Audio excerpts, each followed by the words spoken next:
अल्लाह ताला कुरान मुकद्दस में फरमाता है अल्लाह ताला कुरान मुकद्दस में फरमाता है लइन शकरतुम लाज़ीदन्नकुम, कि अगर तुम मेरा एहसान मानोगे, मेरा शुक्र अदा करोगे, तो मैं तुम्हें नेमतें और ज्यादा अता करूंगा। यानी अगर इंसान चाहता है कि अल्लाह ने उसको इज्जत दी, मजीद उसको इज्जत मिले, तो वो उस पर शुक्र अदा करे। अल्लाह ने उसको दौलत दी, वो मजीद उसको दौलत मिले, वो शुक्र अदा करे। अल्लाह ने उसको ईमान दिया, ईमान को और मजबूती मिले, वो शुक्र अदा करे। अल्लाह ने उसको इस्लाम की दौलत दी, अगर वो चाहता है कि ये नेमत जाय ना हो, उसको चाहिए कि वो अल्लाह का शुक्र अदा करे।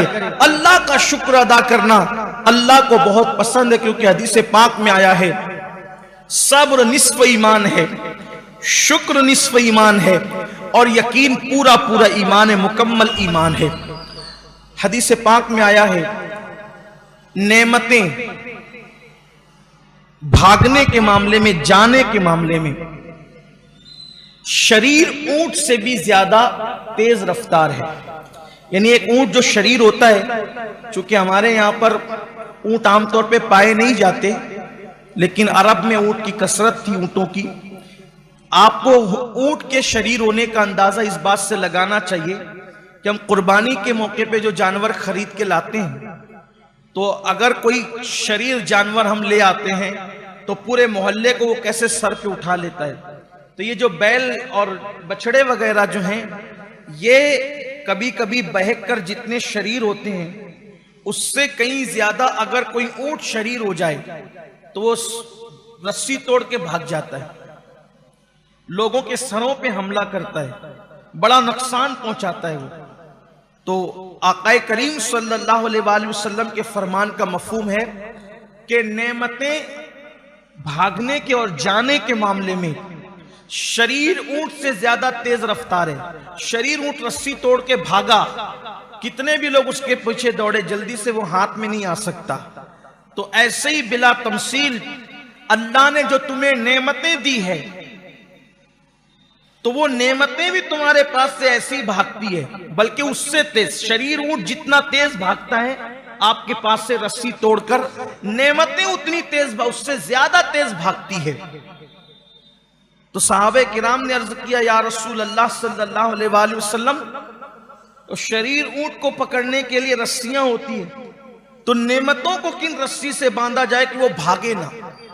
उसकी शरह के साथ बयान कर रहा हूं कि वो तो भागे, उसको भागने से अगर बचाना है शरीर ऊंट को, तो उसके लिए अच्छी रस्सी से मजबूती से बांध दो, फिर वो भाग नहीं पाएगा।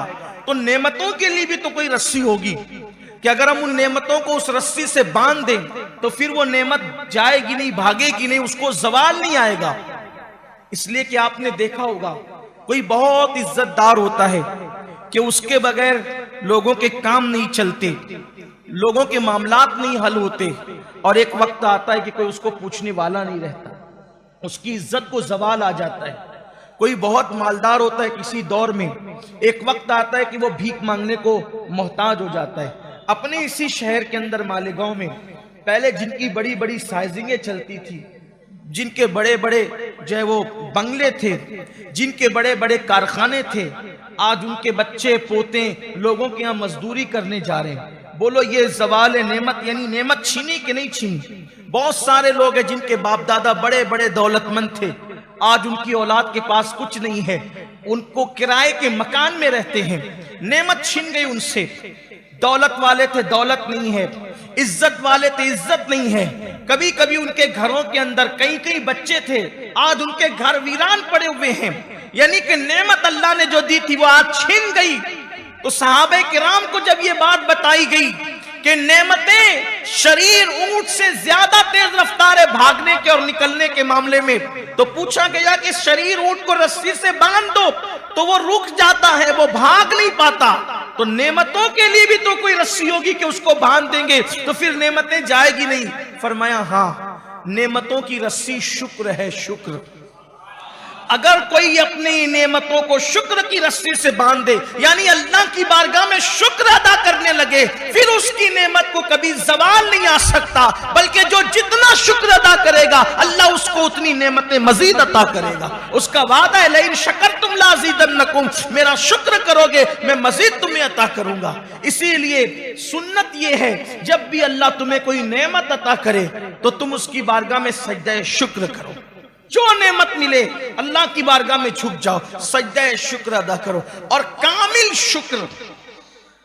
शुक्र अल्लाह की बारगाह में यह है कि अल्हम्दुलिल्लाह कहो जबान से, और दिल में यह तसव्वुर रखो कि यह एहसान मेरे अल्लाह की तरफ से है, उसका इनाम है।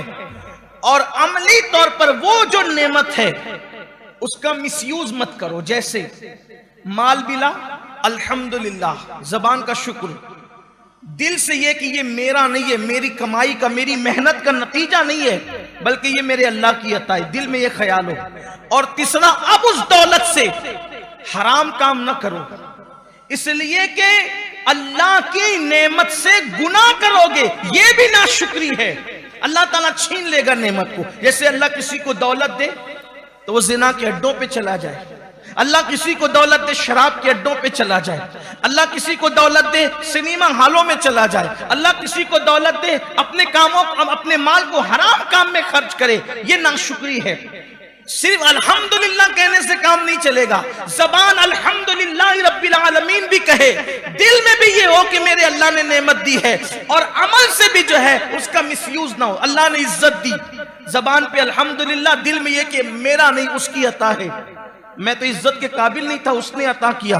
लेकिन फिर अमल से ये हो, अकड़े नहीं, मैं बहुत इज्जतदार हूं तो लोग मेरे आगे हाथ बांध के खड़े रहे, मेरे आगे सर झुका के खड़े रहे, जब तक मैं ना बैठूं कोई ना बैठे, ये सब चीजें नहीं होनी चाहिए। अमल से भी आजिजी, तवाज़ो, इनकिसारी हो, यानी जबान, दिल और अमल जब तक के तीनों सीधे सीधे न चले उस वक्त तक के शुक्र का मफहूम मुकम्मल नहीं होता। सिर्फ जबान से अल्हम्दुलिल्लाह कहने से काम नहीं चलता। और अगर किसी के दिल में भी है कि नेमत अल्लाह ने दी है, अमल भी नाफरमानी नहीं कर रहा है, गुनाह नहीं कर रहा है, और जबान अल्हम्दुलिल्लाह कह रही है, तो उसने पूरा पूरा शुक्र अदा किया। और जो अल्लाह की नेमतों पे शुक्र अदा करता है, अल्लाह ताला उससे नेमत को कभी जाय नहीं फरमाता।